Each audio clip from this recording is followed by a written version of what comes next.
Литва, как и подавляющее большинство стран Европейского Союза, при вступлении в него отказалась от собственной национальной валюты – лита. Стоило ли это делать? Ответ на этот вопрос многогранен и имеет прямое отношение к будущему литовской экономики и уровню жизни ее граждан. Именно этот вопрос и разбирает в своей недавней аналитической статье Яков Кедми. Мы предлагаем вам некоторые выдержки из его работы. 10 лет назад Литва торжественно отказалась от лита, связывая это решение с надеждой на достижение европейского уровня жизни. Политики щедро раздавали обещания экономического роста и стабильности, но на деле выросли только цены, а зарплаты остались практически неизменными.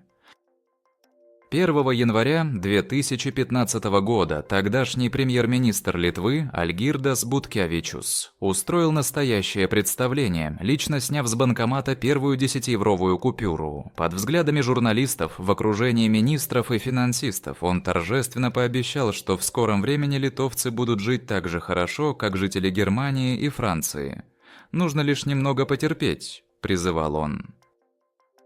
Присутствующие журналисты, естественно, не упустили возможности задать банкирам вопрос, когда же литовские уборщицы начнут получать зарплату в 2-3 тысячи евро. Банкиры, не моргнув глазом, ответили, что это произойдет лет через 10-15, ссылаясь на положительную динамику в экономике. Прошло 10 лет. Альгирдас Буткевичус давно уже не премьер-министр и даже покинул социал-демократическую партию. Живет он, судя по всему, в достатке. Все-таки все эти годы он усердно трудился, нажимая на кнопки в Сейме, в ожидании светлого будущего, когда каждый литовец сможет сказать «наконец-то я живу по-европейски» и уехать в эту самую Европу. Что касается литовских уборщиц, то их доходы так и не выросли. Более того, многие из них потеряли работу, потому что предприниматели, стремясь сэкономить, теперь убираются сами. К десятилетию введения евро финансисты и эксперты по монетарной политике активно раздавали интервью, рассказывая о том, каким правильным и дальновидным было решение об отказе от лита. Вот несколько типичных комментариев. Единая европейская валюта дала Литве возможность участвовать в формировании монетарной политики еврозоны. Стоимость кредитов снизилась благодаря отсутствию валютных рисков. После перехода на евро займы стали дешевле и доступнее как для государства, так и для бизнеса и населения. Это, безусловно, повысило финансовую устойчивость Литвы, утверждает Витас Василяускас, бывший глава Банка Литвы. Кредиты стали доступнее, а процентные ставки ниже. Это хорошо и для бизнеса, и для населения, говорит экономист Альгирдас Барткус.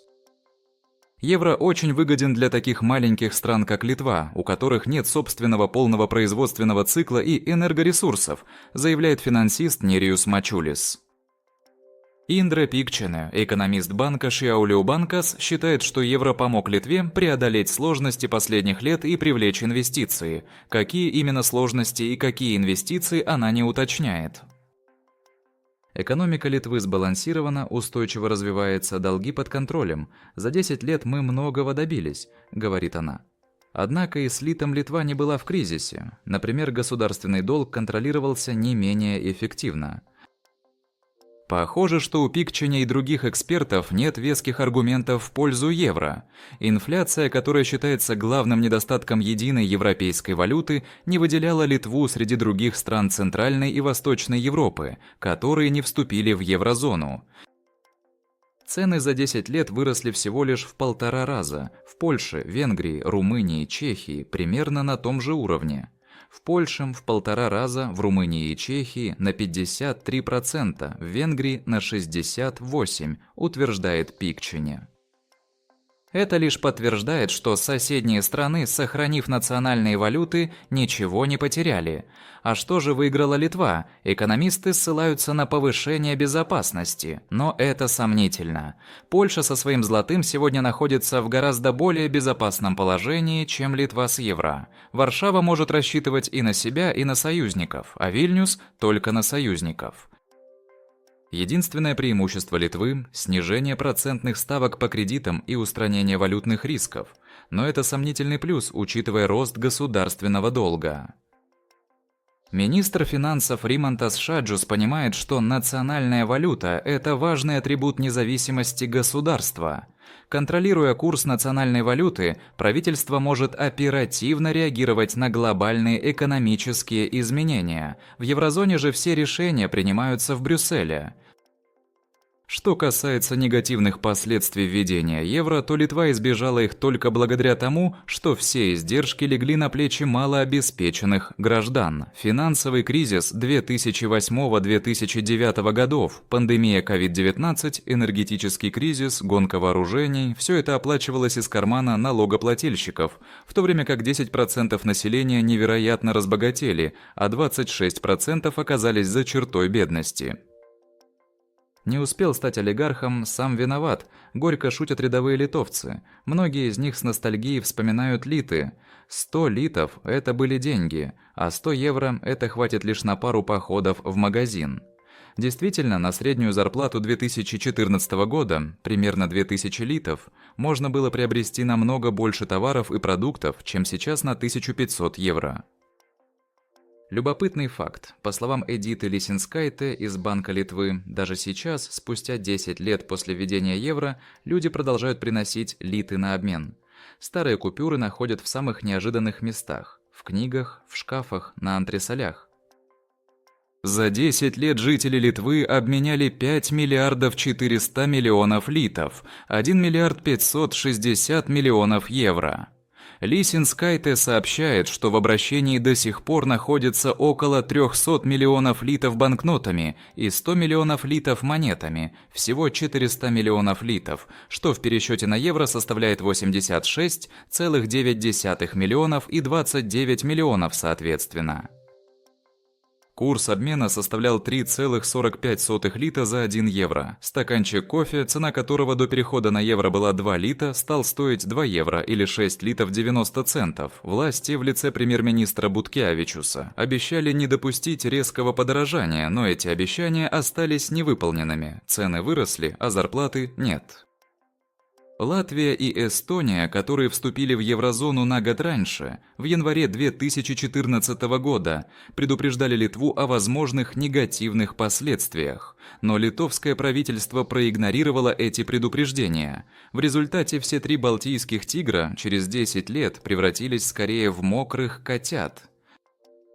Ситуация продолжает ухудшаться. Министр финансов Римантас Шаджус обратился к Еврокомиссии с просьбой разрешить Литве превысить установленный Маастрихтскими соглашениями лимит дефицита государственного бюджета 3% ВВП, чтобы направить почти 4% ВВП на военные расходы. При этом меры по повышению уровня жизни граждан не предусмотрены. А президент Гитанас Науседа по-прежнему кормит литовцев обещаниями государства всеобщего благоденствия.